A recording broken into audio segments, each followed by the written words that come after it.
Let me tell you something about failing at trading. A story that might sound familiar to many of you out there. You know, I remember when I first started trading, the market seemed like this magical place where money could multiply overnight. Boy, was I in for a reality check. Here's what nobody really tells you about trading.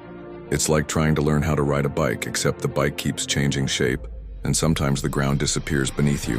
One day you're up feeling like a genius, and the next day, well, let's just say ramen noodles become your best friend. I've seen so many traders, myself included, go through this emotional roller coaster.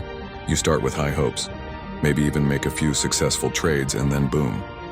The market throws you a curveball that sends your portfolio into a nosedive. It's at this point where most people either give up or, worse, double down on their losses. But here's the thing about failing at trading. It's actually a crucial part of the journey. Think about it. Every successful trader you've ever heard of has a story about losing big at some point. It's like they say you've got to lose money to learn how to make money. Sounds counterintuitive, right? The real problem isn't actually losing trades. It's how we react to those losses. Fear starts creeping in, and suddenly you're making decisions based on emotions rather than strategy. Or maybe greed takes over and you start taking risks that would make even a Vegas gambler nervous. Let me share a little secret. Successful trading isn't about being right all the time. It's about being wrong small and right big. It's about having a system and sticking to it, even when your emotions are screaming at you to do otherwise. Remember that time Bitcoin dropped 50% in a matter of days? The traders who survived weren't necessarily the smartest. They were the ones who had proper risk management in place. They knew their limits and stuck to them. Here's what I've learned works. Start by keeping a trading journal. Write down every trade, good or bad.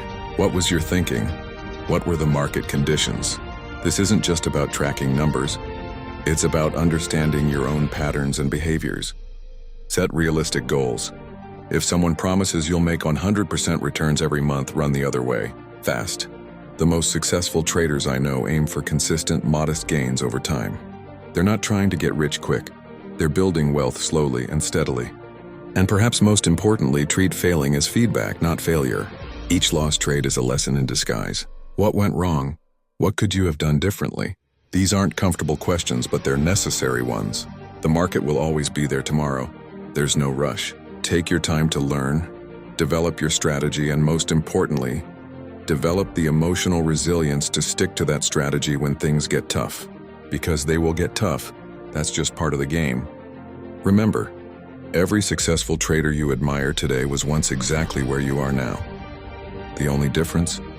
They didn't let their failures define them. They let their failures teach them.